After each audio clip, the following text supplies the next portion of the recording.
Good evening, ladies and gentlemen, and welcome to tonight's webinar. And the title of tonight's webinar is Adobe Photoshop Lightroom and Adobe Photoshop Tips and Tricks with Creative Cloud and DataColor. I'm Boris Bergman from DataColor, and I'd like to welcome you to this webinar. With me tonight, it's Richard Curtis from Adobe and Richard West from DataColor. Hello, Richard. Hello, Richard. How are you doing? Hi, Boris. Good, thank you. Yeah, hi, Boris. Hi, guys. Okay, great. And as I'm just the host tonight, I will hand you over now to Richard Curtis, and we will have about 1 hour approximately, and after that presentation from Richard Curtis and Richard West, we will go into a chat where you have the possibility to enter all the questions you have. We will record this webinar, and it will be placed on the website to be watched again, let's say, tomorrow afternoon, maybe on Friday.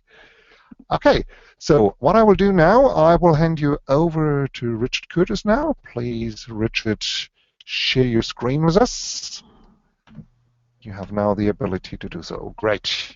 Right. Hi, guys. It's great to talk to you this evening on a beautiful day outside. Unfortunately, we're stuck inside, but you know, we saw the opportunity to learn about new things inside Lightroom, and especially around Lightroom Creative Cloud update that we made last week.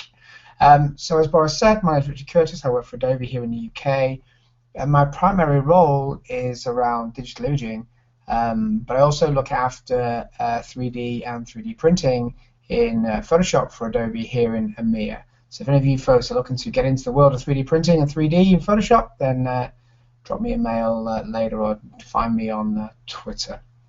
Anyway, so what I thought I'd do as part of this session is not just cover the new CC update for Lightroom and what comes with that, but also wanted to cover some kind of older stuff as well, I think, that's really relevant to photography and to photographers and digital imaging in its wider form. And that is really to go through Lightroom 4 and Lightroom 5 and just go through a few features there, because there is some great things in there. And if you are new to photography or looking to make your photography even better, there's some great tools in there.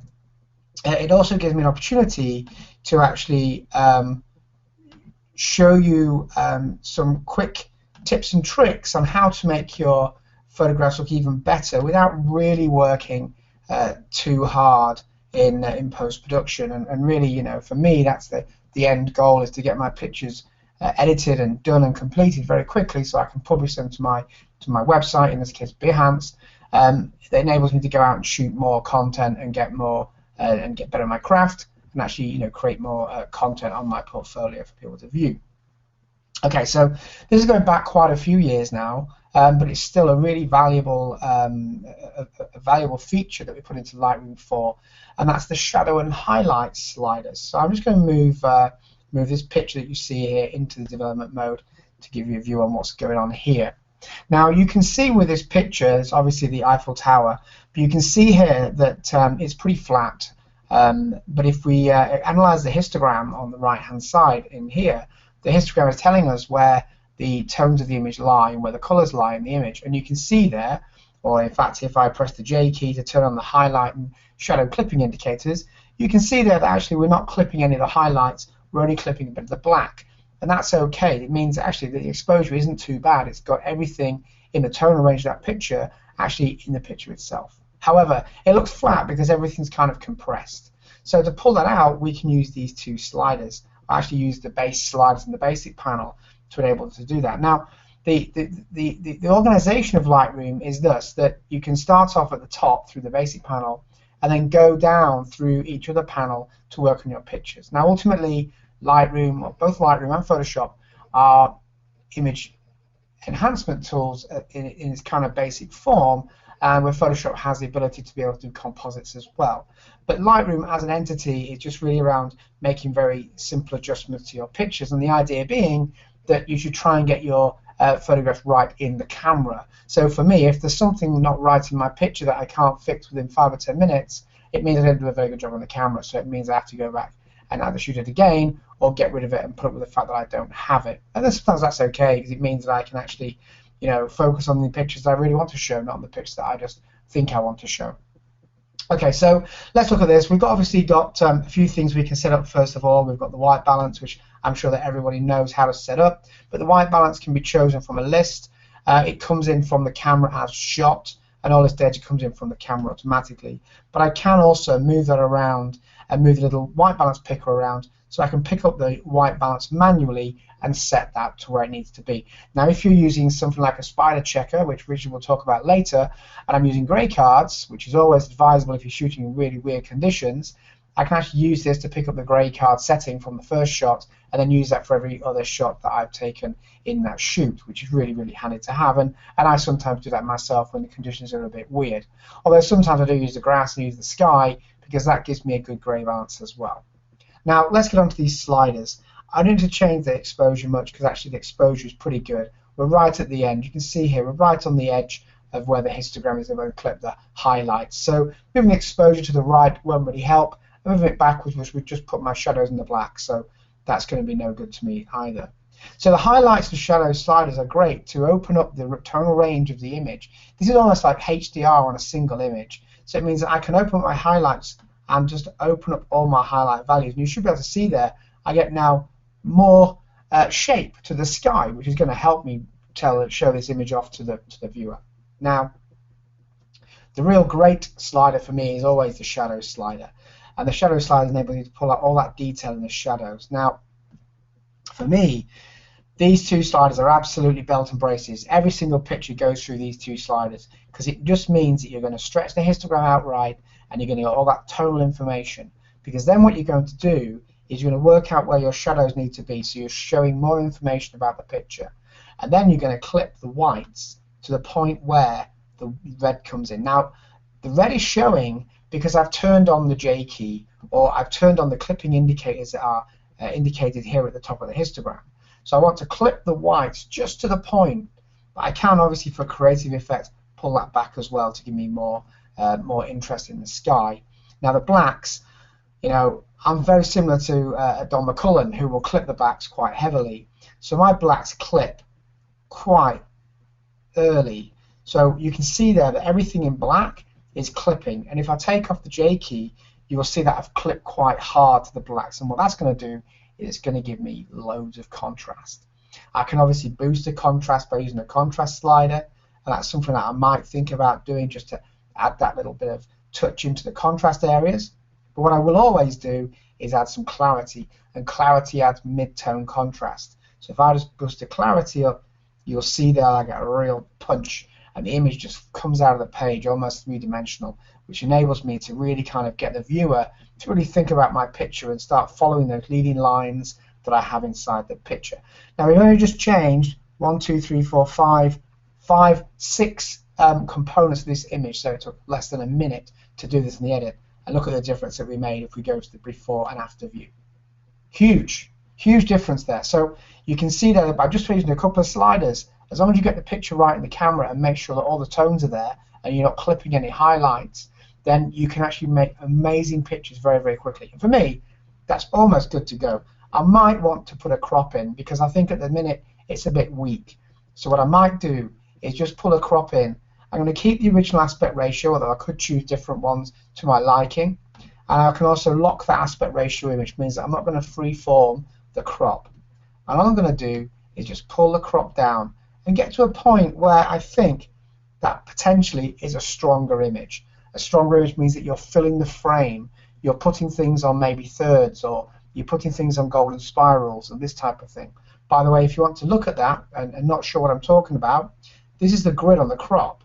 So if I go to the view and go to loop, where am I? Tools, crop guide overlay, you can see now the grid is on. If I go to the thirds, it will then change so that thirds are on. The idea being, and one rule that you can break, is that strong items should be on the rule of thirds, either on each of these contact points or one even, and that give you strength to the image. Personally, I like using the golden spiral. It's more natural, and of course I can move that around in a very quick way just by cycling the orientation. Shift and O will do that for me, and I can move that around. So for me, I want to get that about there. So I'm actually you can see the arc is coming through the picture, and I'm actually using those points to put elements of the picture on, so to compose it in my composition. So for me, that's good. I might want to move it a little bit, and I can freeform move that to where I think it fits. I'm going to put the Eiffel Tower top right on the top of that spiral there, which gives me good impact. So I know that that actually is a really strong image, and the viewer will see that, and they will probably enjoy that, looking at that picture. Okay, I'm going to talk about a real life scenario about colour, and Richard's going to go into much more detail a little bit later on.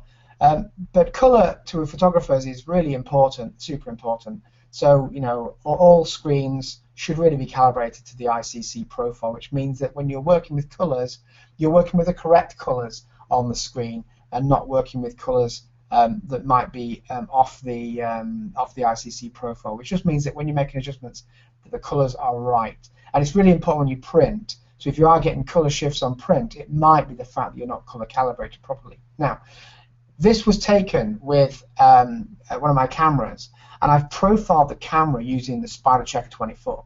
So it gives me that kind of colour system, which Richard will talk about later on. But the reason I'm showing it here is because this is a real-world image that I might use as part of my portfolio, because I do like this kind of blue, the blue marks on this wood. That this is the profile that, when Richard talks about later, will be created. And if I click on this profile now and apply it to the picture, look at what happens to the purple and the blue. Wow. So it completely changed the purple and the blue because they're quite high frequency. So it's going to dial them back down again to the correct blue that was taken on the day. Okay. So this is where having a color calibrated camera and lens as well as a color calibrated screen comes into its own. Okay.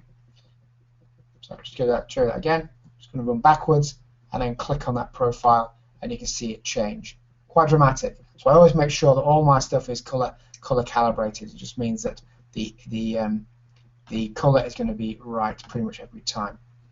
Okay, one of the things that came in Lightroom 5 is really handy is the advanced helium brush, and I'm actually going to use it on another image actually, just to save a bit of time, because I know we're quite short of time today. I'm going to use it on a different image. I'm going to use it on this image here, and what I'm going to do is just show you how to make this image look even better from what it was in the camera. So to do that, we need to analyze the image and say, you know, what points do we want the viewer to focus on? So if you analyze people like Ansel Adams, and he talked about the print, he would talk about if you're working with weak images, the viewer's eye could fall out of the screen, i.e. the viewer would come into the picture, and in my mind it comes in the bottom left, comes up to the tree, it sees the tree, it likes that because it's quite limbic. So remember, my brain's looking for very limbic items, in this case bright. It doesn't like dark, so it's going to be repelled from dark. So it's looking for bright areas. Okay, so we see some bright areas over here. It also sees some bright areas down here as well, which are little pieces of white in the grass, which might distract the viewer. So I need to fix those later on.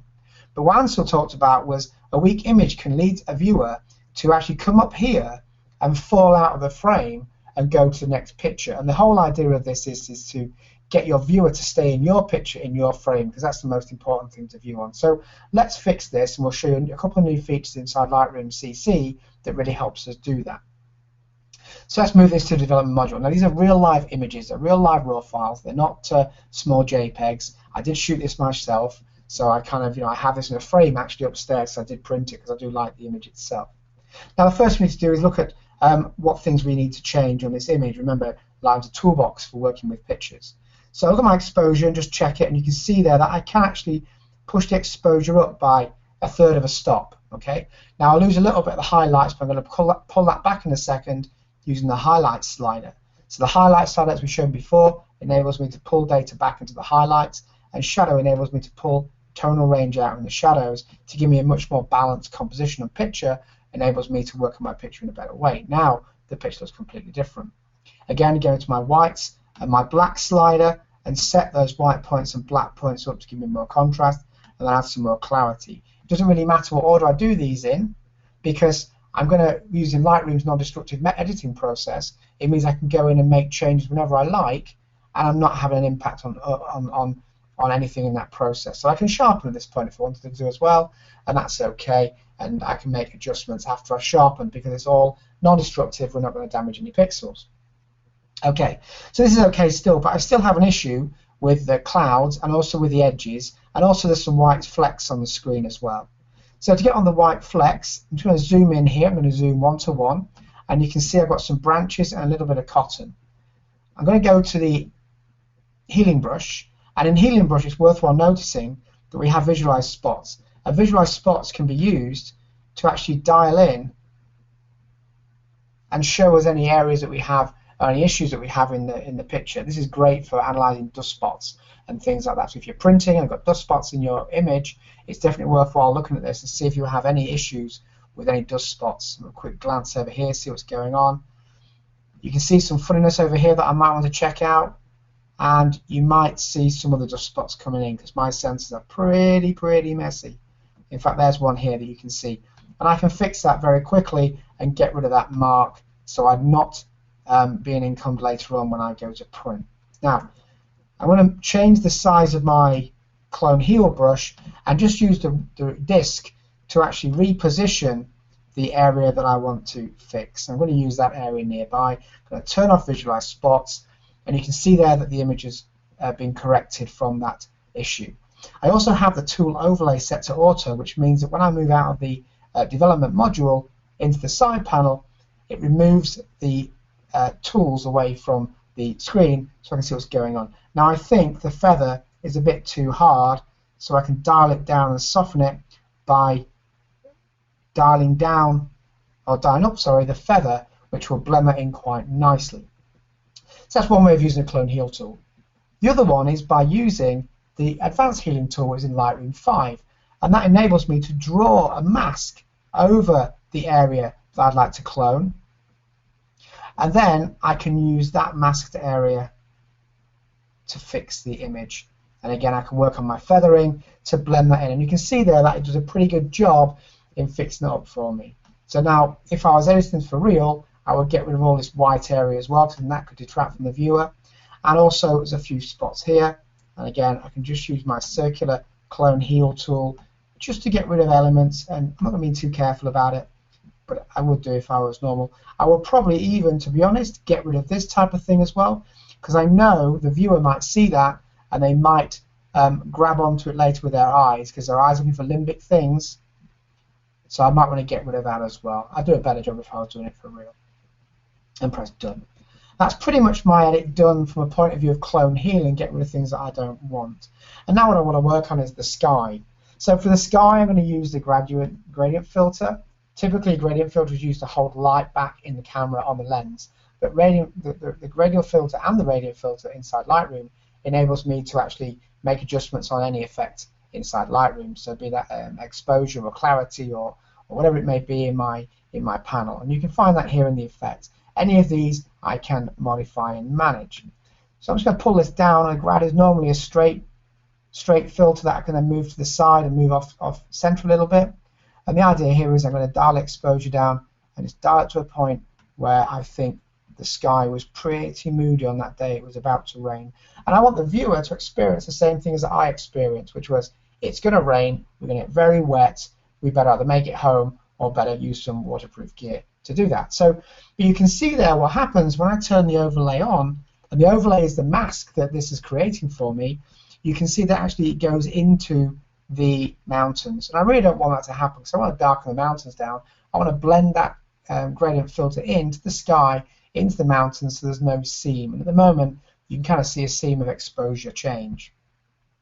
So for that, I'm going to use the brush. The new brush feature in Lightroom CC and in Lightroom 6, which is a perpetual license, enables me to take the brush value, and I can then use the Alt key to go to minus or plus by default, and then I can set my exposure to be 0 for the brush, and what I can now do is paint in the areas that I don't want the overlay of the gradient filter to cover. Now notice it's taking me a little bit of time to paint that away, and that's because of my that's because of my flow on the minus sign. So the flow is controlling how much of the mask I'm removing at any point in time. So 100% is all of it, and 1% is 1% each time, which means I'm going to have to paint on 100 times on one spot to get to 100%. So I'm going to keep that fairly controlled. That's why I'm using 2/3 of a stop. 6.5, and you can see now I can paint in the areas that I don't want this mask to cover, which gives me much more control, and I can go in and shift and make sure that I'm not impacting on any part of the image that I don't want that exposure to be part of. And I can reset that mask and double check the exposure by turning off the mask overlay and just dialing down and seeing what happens. And you can see there, I can really adjust it, and it's not really affecting the mountain as such, so I get a much more balanced picture. The last thing I want to do is actually control the viewer, and I want to do two things. Firstly, I want to make an area really bright so they can see it and they spot that and they go to that immediately. And that area I'm going to use is the dark. So I'm going to use the adjustment brush. The adjustment brush is used to paint areas in of interest. So for here I'm going to paint in the exposure, not the tint. I'm going to paint the exposure in, and it's going to be about 1 stop more, again controlled by the flow and the density. I'm just going to increase the size of my brush and paint in this area here so it's a bit brighter than the original value. Now what happens is my eye, because it's looking for limbic things, it tries to find things of brightness. It sees this is bright and it latches onto here, and this is what it sees. Then it starts to sprawl out of the image. Now if you're working with still a very weak image, you can then use the effects panel to dial in a vignette and just darken the edges. This was used back in the 50s to really focus a viewer on the picture and stop you falling out of the frame. Again, your eyes are trying to find limbic things. It looks for the branch, it finds that it's limbic. It tries to find other things, gets to the edges, because it will do because of this branch over here, gets to the edges, then we'll push back in again because it's nice and dark. Let's look at the previous version compared to what we had now. And the previous one was something I changed earlier, so don't worry about that. That's just, sometimes that's what happens. But it was pretty flat, the original image. So we can actually do that very quickly by going backwards, and you can see there's my original image, and then I can just redo that through the history. I can redo that there. So you can see there's my previous, and there's my new image. So you see it didn't take very long, 5 minutes, and I'm done, ready to go on to the next picture. Okay, so the upright tool is a really great tool for fixing images that have this kind of wonky horizon and wonky distorted images that you might get when you're on the floor or when you're not really quite in the camera with a spirit level and all that kind of stuff. So there's a couple of things that are really worthwhile pointing out, and one is lens corrections. We work very closely with the lens profile with lens companies, people like Canon and Nikon and Hasselblad and Leica, because sometimes their lenses have natural vignetting in the lens, depends on what sort of lens it is. And what we can do is we profile those lenses with the bodies, and we make sure that we can fix any natural vignetting or any barrel distortion from those lenses. Now the way we do that is by using the enable profile corrections. This allows me to apply a profile automatically if it finds that profile for that camera lens combination, and when I click the button, watch what happens to the picture. You see the change?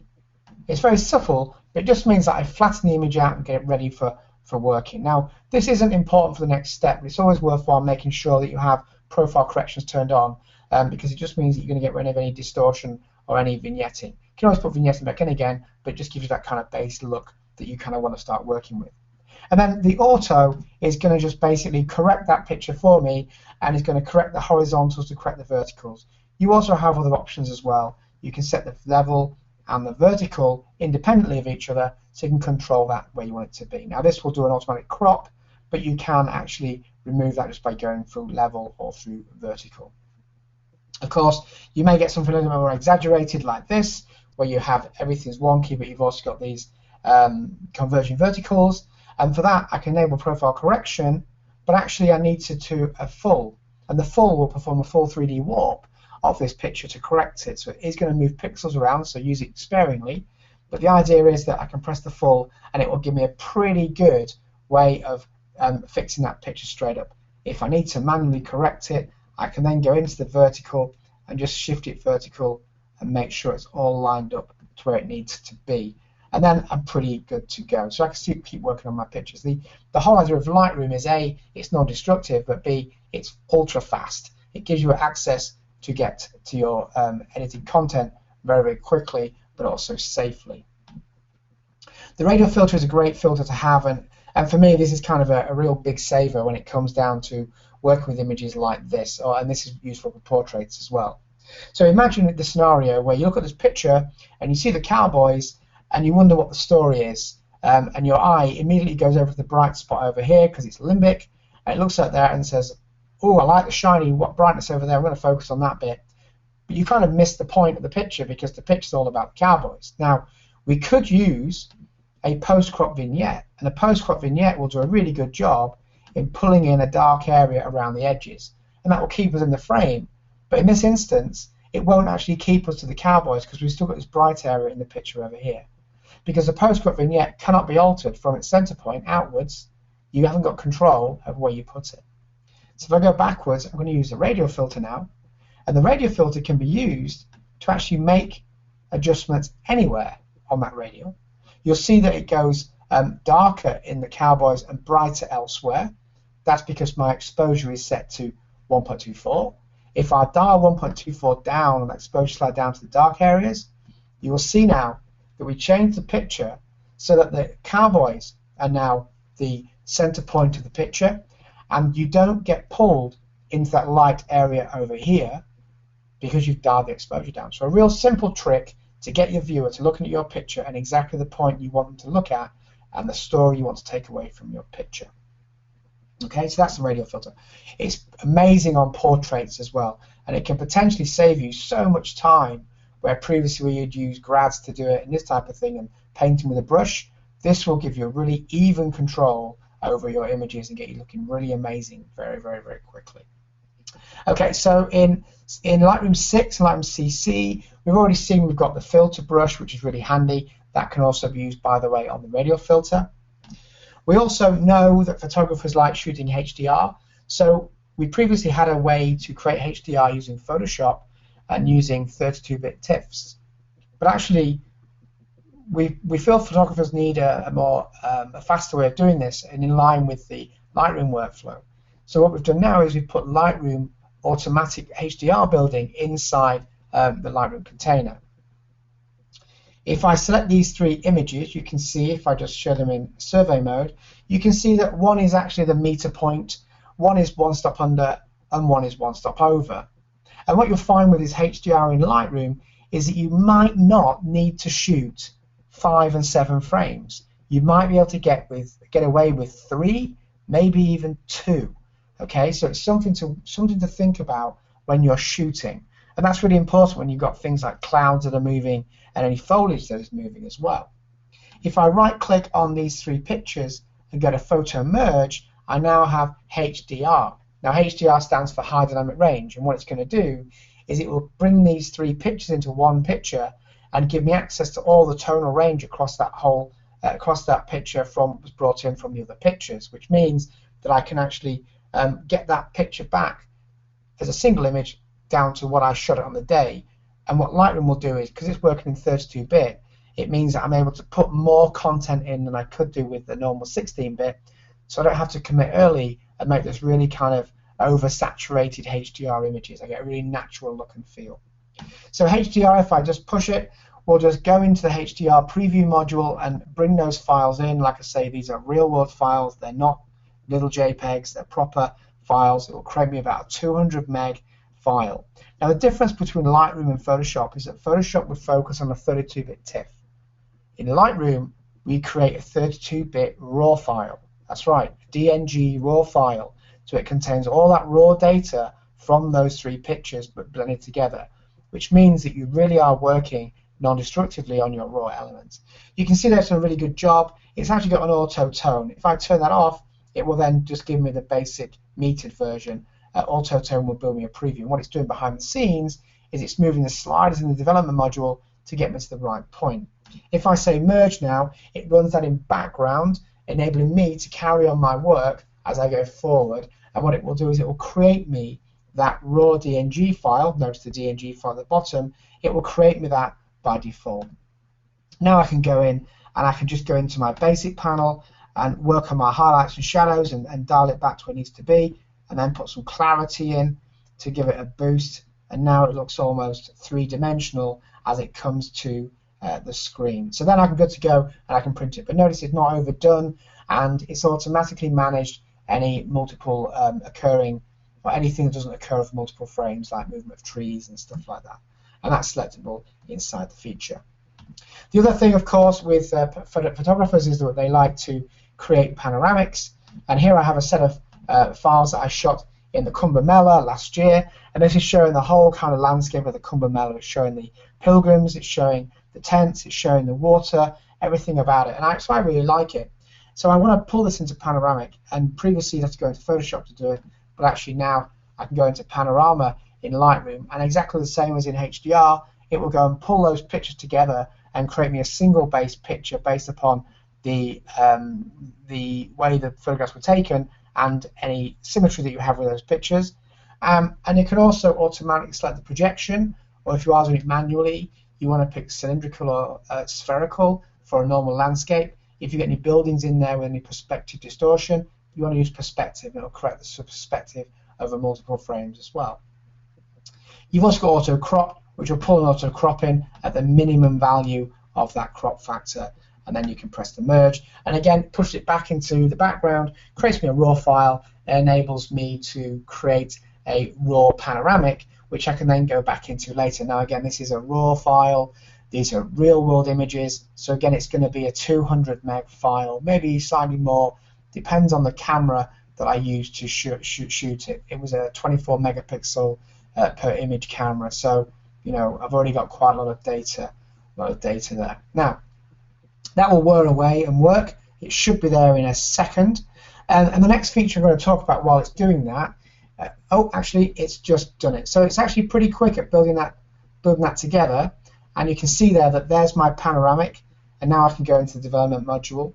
And now I can go in and manage the highlights, shadow recovery, again, the white point, the black point, and the clarity. Give me an image that really looks amazing. Now, if we can do HDR, and if we can do HDR, so if we can do HDR, and if we can do panoramics, it will be so nice to do a HDR panoramic.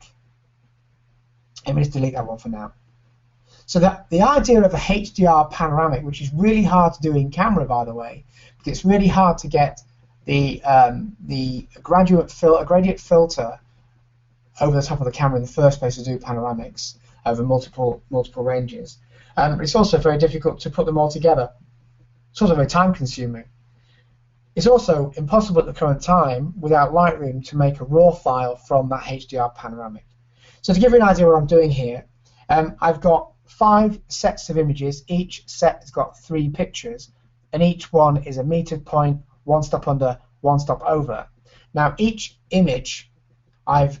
set of images, I've brought through the HDR process. So there's 1, 2, 3, 4, 5 HDR images, and at which point I can then select the 5 HDR images and pull the HDR images into Panorama. And what that will do is it will create me a panorama based on those HDR images, again keeping it all raw, so all that raw data comes through. So now I'm getting a huge file that I can work with, and I've got all that tonal range that I can work with as well. So it gives me a way to create very compelling pictures. But don't forget, this is going to be big. So when it's finished, it will end up being about 9,500 pixels. And so that's going to take a little while to kind of build together, which is doing it now. But this is much faster than doing it manually. Now, the other reason for this is when you start dealing with big files and big pixel counts, you're obviously going to have an impact on Lightroom and the amount of pixels it consumes at any point in time. And that's where things usually start slowing down. But now in Lightroom CC and in Lightroom 6, we're now taking advantage of the graphics processor. The graphics processor means now that we've got 2 pipes for processing. We've got the CPU for maths and the GPU for graphics, which means that we're now able to use both those channels to get great performance in using Lightroom. Now the whole of the development module is also on the graphics processor. So it means that anything you're doing now in the development module, even on machines that are 4 years, 5 years old, you're able to fully utilize the graphics cards. Okay, we do have minimum requirements that are available on the website, but we're able to use those graphics cards to actually leverage the performance of Lightroom and to give you as a user better performance and better control of the images. So that's almost done, that panorama, and it's creating a half a gig panorama. So it's going to be, pretty big, but it will enable me to use that raw elements in my development module to go in and to do that. So I'll just be a second. Here we go, and it will create me a single image next to the other images, and you can see that it just pops up now as we were talking. You can see it pulls a crop in, and there we have the image. If I pull the information over, I'm just going to go to the single view mode, you can see there it's a DNG file, so it's all raw, and it's 9.5 almost 1,000 pixels on the long side, so that's pretty big. So now I can move that across the development mode. Notice the speed at which I can pull it across to develop. Now I'm getting that efficiency of the GPU coming through, the graphics processor. Now I can go in and use my highlights, my shadows, my whites, and my blacks. Now the other benefit of doing this is that Lightroom will keep all that lens information coming through from the camera and from the lens, so I can automatically correct this and automatically orientate. So if I want to pull this through through the lens correction, I can, and I can also do automatic. Now this brings me on to something quite interesting. This actually was taken using a Fuji X-T1. Now, if you're using a Fuji or using a compact system camera like a Panasonic or other like Samsung's, for example, you may not find your lens camera calibration inside the profile corrections. That's because you don't need to do. What happens on those cameras, they're very intelligent, they contain software in both the lens and inside the body, and what happens is that lens profile is sent automatically through into Lightroom through its import and metadata capture, which allows us to automatically apply that to the image so you don't have to do. And the reason we don't do that for the other cameras like the Canons and the Nikons is because we provide that for you as an added benefit. It's not coming from the manufacturer, so we can't add it, and we don't like adding that. So that's the reason, that's why you've got a disparity. If I just come out of there for a second and just zoom in, again, you can see the performance benefits of the GPU. You can see how far I'm zooming into this picture. I'm zooming in, quite a long way at 1:1. It's 9,500 pixels, and you can see there that I'm actually moving without any lag, and I'm getting all of my data from that HDR. So really, for me, HDR panoramics are the key winner when it comes to Lightroom CC. Now, one of the things I want to talk about really quickly is face recognition. Face recognition is important for me and important for other photographers as well, because it means you can start cataloging your pictures based upon who's in them. So I'll synchronize this folder quickly, and you'll see I've got a few pictures going to come through, and some of those pictures are in the face recognition. So you can see as I bring them through, they're going to have faces in, and I'm going to go to the face module, and the face module will automatically try and find images that are coming through. Now I just want to see what's happened there. So what it's doing now is looking for pictures inside the film strip, and you can see there on the import, and if I look at over here what's happening, it's indexing the pictures as it's coming in, and you can do that set up on the Lightroom catalog settings to have automatically detect faces in photographs.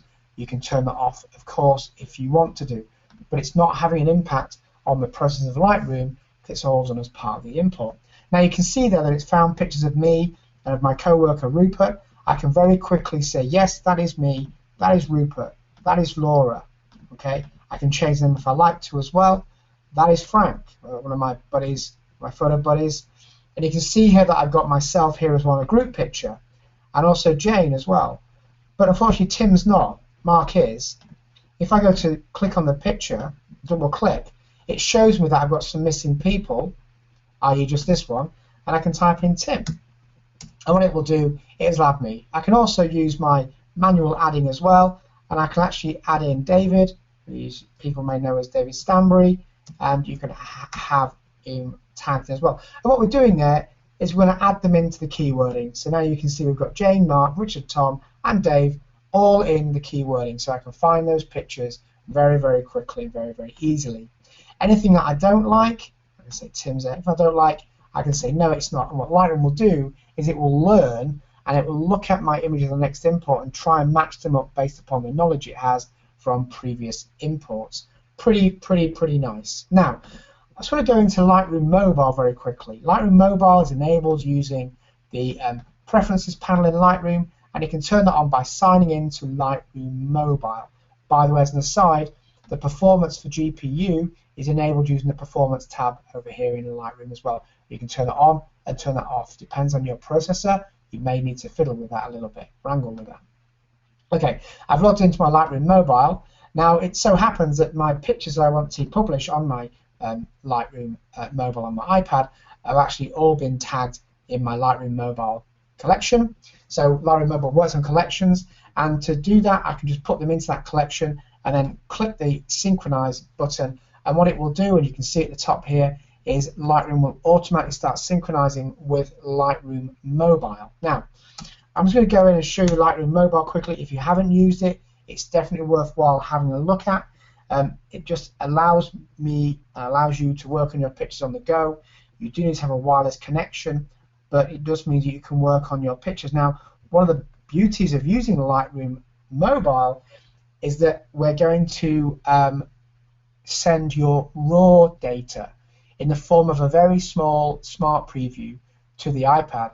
So it means it doesn't matter how big your file is, we will compress it to about 40 times, and we will then, it's just logged me out for some reason, we'll compress it to about 40 times, and then we will be able to represent that on the iPad. Now, that's really advantageous when you have big cameras, and the way that cameras are moving and camera manufacturers are moving now, the file size are getting bigger.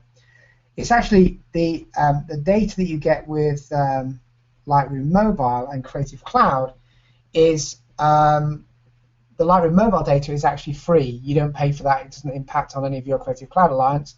And actually, there's unlimited storage there as well. So it will depend on how much storage you have left on your iPad or your iPhone, or even now your Android tablet, because we now support Android tablets as part of Lightroom CC, or Android phone.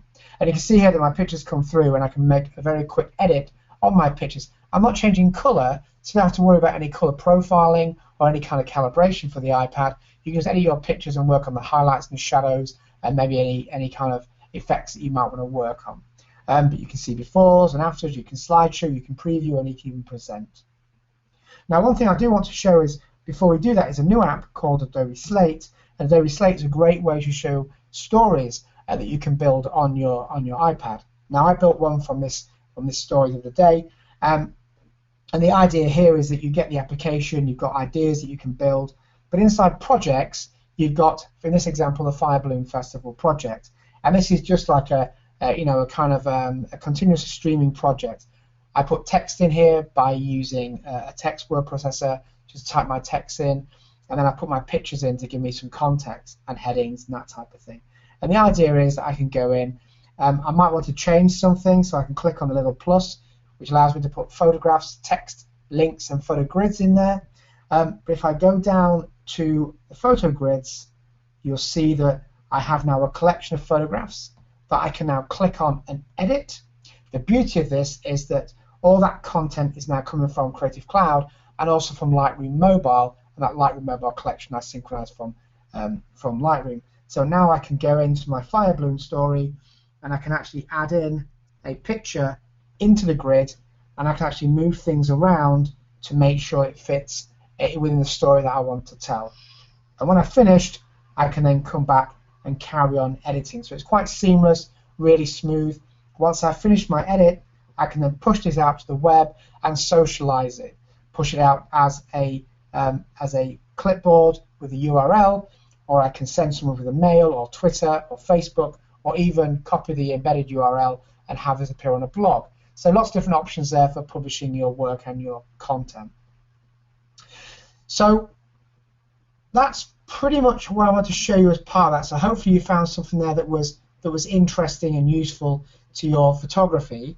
And before Richard comes on, I just want to give a a handoff slide to give you more information about where you can find me moving forward. And you can find me on my blog, but you can also find me at Twitter. We've got loads of content on Photoshop and Lightroom, on YouTube, and you can also get the trial from the bit.ly code provided. So I'll hand you now back to Richard, who's going to talk about color management and the DataColor solution, which is pretty awesome. Thanks, Crikey. Rich. Thanks, Rich. That's great, mate. Well done. That was a heck of a lot in a short period of time there, but thank you kindly. I have to say, I mean, I've been having a play today with the latest version of Lightroom there, and the panoramics fantastic. Really is tremendous the way it's allowing you to work on those images and just knit them together now. I mean, before I was doing probably the same as a lot of other people, coming out of Lightroom, going into Photoshop, using automated action, etc., etc. It's just seamless now. So much quicker. It's amazing, isn't it? And you don't get, I mean, I've got some powerful kit here as far as hardware is concerned, and you don't get, you know, when I was doing it before, I'd be getting the fans whirring because it was obviously trying to, you know, it was burning some calories as far as the CPUs and the graphics card are concerned. But now, with that move onto the graphics card doing a lot more of the processing there, it's fantastic. So, and another good one, the HDR side of things. I mean, I've used a lot of HDR solutions over the years. The HDR side of things is excellent. I mean, and the de-ghosting as far as that's concerned is superb as well. So yeah, kudos there, mate. Very, very good release there, and there's loads of good stuff in there. But anyway, I'm quickly going to take you through, folks, through two key things that Richard mentioned or alluded to in his session. Firstly, we're going to talk about a new release. So Richard's had his new releases there of Lightroom CC, Lightroom 6, and we've had the joys of Slate there we've been having a look at. But what we're going to have a look at from our side of things, on the DataColor side of things, we've had the launch of Spider 5 in the last couple of weeks.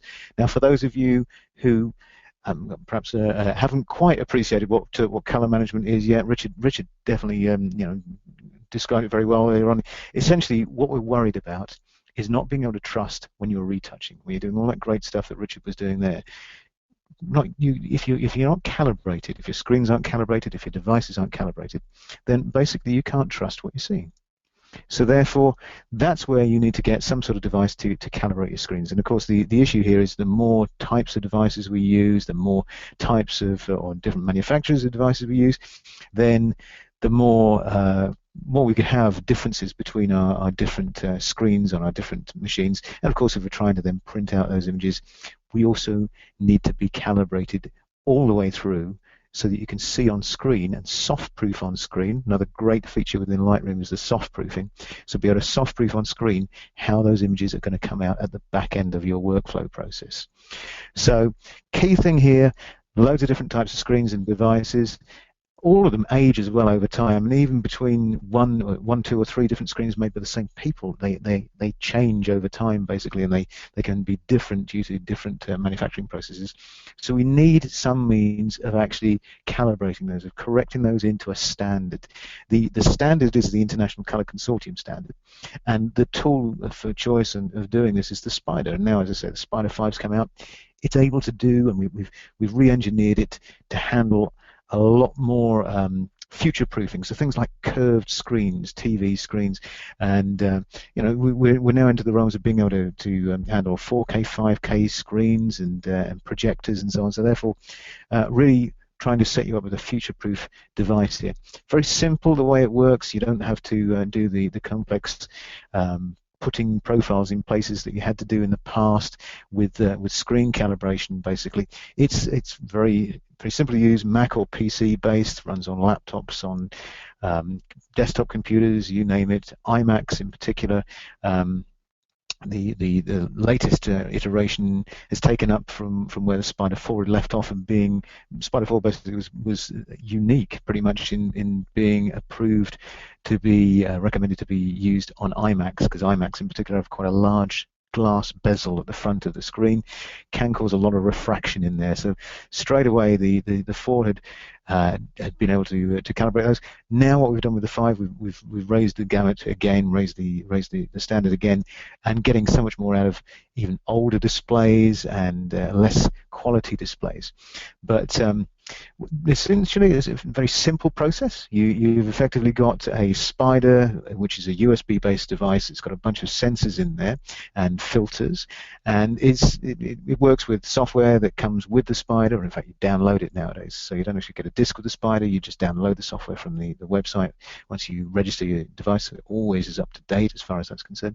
And as you saw there, it just runs a bunch of colors, a selection of colors, not quite the few that it showed there. It takes about 5 minutes the first time round, and for some of the Pro and the Elite versions of the new Spider 5, it takes about 2.5 minutes for a recalibration. But it automatically applies that profile, as it's called, this correction factor to your machine to change or to correct your screens and your viewing devices into the international standard that everybody else, any other hardware manufacturer, software manufacturer, or operating system manufacturer in the graphics business essentially uses. So therefore, once you've calibrated your machine, you're good to go. You can see the same colors that other people on calibrated machines have got within your gamut. So key thing though is these things do change. One of my laptops I had last year lost about 5% of its color gamut over 5 months. So essentially, if I hadn't been calibrating, in my case on a weekly basis, I wouldn't have known what was going on. I wouldn't have the opportunity to go back to, in this case, the manufacturer and say, hello, please can you swap this out because it's obviously faulty. You need to check these things. More importantly, you just need to make sure you're kept calibrated. Don't do it once and then trust that that's going to be the same for the rest of time, because it won't. So what have we done very briefly? Well, we've redesigned the physical device. We're bringing you now a much more robust Spider, basically, much more robust calibrator. As I say, it's a USB-based device. It's got a lens cover on it now, which is also acting as the counterbalance on the USB cable there. So you use that to counterbalance such that the Spider itself hangs in the right place on your screens, and also, of course, it protects the sensors on the Spider, because the sensors have now been improved. They've been encapsulated to make it more robust, because we see a lot of people using their calibration devices on the move nowadays, going to different venues, events, studios, etc., with laptops and so on. And of course, every time you change a lighting condition, a lighting environment, you need to recalibrate, because it will have an effect on how you are seeing and perceiving those colors and how those colors are being displayed. Good thing, we've done some big things as far as improving the honeycomb, something we learnt with the Spider 4, and was the reason why we were so capable of calibrating iMacs with the Spider 4. But we've now raised that honeycomb environment there. You can see it on the left-hand side here. Hopefully you can see my cursor moving around. This honeycomb is what's focusing the light through on the sensor array, basically, and that's exactly what's giving us up to 55% improvement in the quality of the calibration on older displays and on less high quality displays. Now, for those of you who want a really high quality display, you'll see later on, actually, WEX are running a bit of a special on ISO displays, so we'll keep your eyes open for that later on. We'll be giving you some details on prices and so on later on. Key thing with this is, okay, great, we've got a superb device that is now more robust for using on the go out in the field. It's much more protected, and it's also going to give you far better results, and even on older equipment. So it's probably going to give you much more life out of existing equipment nowadays as well. A couple of other things we've done in there, we've also put in a tripod mount into the Spider. So actually now it's capable of calibrating large TVs, or for instance front projection or rear projection projectors, because you can just position it in the right position on a tripod. So therefore, great way of working as far as that's concerned. And that redesign to make it slightly more rounded in its approach and less concave means that it's actually already there, ready for using with curved screens and perhaps any other flexible screens that are coming through. So that's the Spider 5. Comes in 3 different flavors. The choice is yours, basically. Express is more at the hobbyist end, Pro in the more pro photographer end, and the Elite is for people running studios. those. But basically the Express now is raised up, but basically it's coming in at an area where the Pro previously in the Spider 4 range was featuring, i.e. we've now enabled the Spider 5 Express to be able to calibrate multiple displays on the same machine. Before it couldn't, it could only do one display. So if you're using a laptop, for instance, it would calibrate your laptop display. Well, now it can calibrate multiple displays on the same screen. So it's definitely coming into that more professional end, albeit it still doesn't have the same level of controls of gamma and different white points that you can with the Pro, or for that matter, the Elite. Pro, pretty much the photographer's favorite, the professional or semi-professional photographer's favorite. Gives you a lot of things that the Express can't do at the moment, like things like the ambient light sensor to check the lighting conditions you're in. But the Elite top of the range one allows you to do multi-point sensing, basically. So great for working with displays where you want to look for hotspots, because unfortunately LED and LCD displays have that propensity to have hotspots, i.e. areas of brighter pixels than others, and that's exactly what it's going to highlight for you there, as well as being able to force multiple displays to adopt the same profile. So that's very relevant if you are running a studio with multiple workers working on the same production. Basically, you can force all of the displays to focus on the same, basically spider tuners, we've got it to tune onto the same profile. So key thing there is when you've got nice displays like ISOs, which can show pretty much 98%, if not more, of Adobe RGB, which is a third bigger than sRGB. You really want to get the most out of it. So therefore, if you've got multiple ISOs, obviously you can use the Elite to focus those together to actually get those absolutely spot on together as far as their calibration is concerned. If you're working in a mixed environment of older machines, well, then you can also use the same solution to get all those older machines looking the same. Of course, the trouble is that they will level out to the lowest common denominator if you're not careful. One thing I'm quickly going to cover, it's part of our capture range of solutions. We've not got time to talk about all of it tonight. Richard mentioned about grey cards earlier on, so the Spider Cube, for instance, is our cubic and more portable, more robust version of a grey card. But the Spider Checker is the device in the middle there. I'm going to just quickly focus on that because it solves a key problem for anybody who's doing events photography or sports photography or fashion photography or studio photography, where you need to get the colors absolutely spot on. You may recall from that picture of the log where the color shift happened there because the colors that Richard was seeing as captured weren't correct. There was an effect happening there due to the lighting conditions and so on. But what we can do is we can use the Spider Checker, which is a multi-patch color card, to correct, and not only correct, but also linearize. So where we've got, for instance, the sort of situation in weddings where you've got the same subjects, i.e. the bride and groom, in different lighting conditions, in the church, in the reception, outside, and that's making it look like a hodgepodge of different colors. Well, we can level that out straight away using the Spider Checker, and as Richard showed you very briefly, it creates a preset within Lightroom, so it works synergistically with Lightroom and basically gives you the capability of instantly correcting batches of photographs, because of course that's what Lightroom is absolutely superb for doing, basically one of the many things. So what does it look like? Well, it looks exactly like that. That's one of the young ladies holding one of our Spider Checkers there. It's actually a clamshell device, so it actually folds down the middle there. It snaps shut, basically. It's a solid case it's in, so therefore very robust again, so great for carrying around your bag and don't have to worry about it getting mucked up and degraded over time, basically. It's even got a fade checker in there to check if things are fading as well, so you can always replace the cards that are in there as well. Key thing is, what we're trying to do here is get you to a situation where it's correcting the colors, basically. So rather than show you in slides, I'm going to quickly pop out of here and pop into Lightroom just to show you the sort of situation. Now, I apologize, these are going to be my photos as opposed to anybody professional with a camera, but albeit as much as I'm lousy at taking photographs, I can at least capture some shots of the same people, in this case my nephews, in different lighting conditions, basically. So what you're seeing here is exactly as described. You know, the same guys, same subjects, looking washed out in some shots, overly red in others.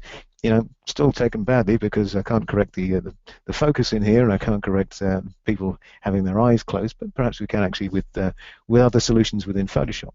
But basically, here what we're going to do is we're going to calibrate. We're going to shoot that card, that spider checker, in each lighting condition. It doesn't have to be at the time of the event, can be before or after, but as long as you capture it in the same lighting conditions, you can create a preset for each of those situations, and therefore you can use that to linearize, to instantly correct the colors at capture. So what we've done here, we've done exactly that. We've shot it. Now you may notice that it was quite a large card. Now the idea here is if we're going to be shooting this card, we need it to be in the same area as the photograph we're taking. So if we're taking group scene, we need to have the same capture.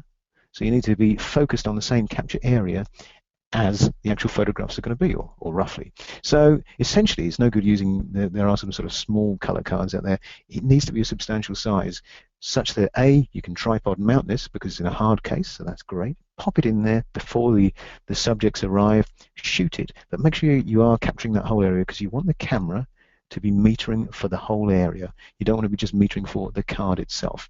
But then what we're going to do is we're going to shoot it and shoot the same target in multiple different lighting conditions, and we're then going to go in and basically crop them down. So I've already cropped these versions down here. So I've got this cropped version down here. Just turn off my information on window there. And we do three simple things. We first of all go and check our exposures. So first of all, this square at the top here, this is a 96% white. If we look under the histogram, we can see it saying 96.8, 96.8, 96.9, just on the right hand side there. Well, we're going to just take that exposure down just a little bit, perhaps just to drop that down a little bit. Probably gone a bit too far there, but you get the gist. We just need to get down to about 96, right? That'll do. We also need to get our blacks. This is the only other value we need to worry about, our blacks. We're going to set our exposure and our contrast, i.e. our shadow end, correctly, because we've got these values we can shoot for.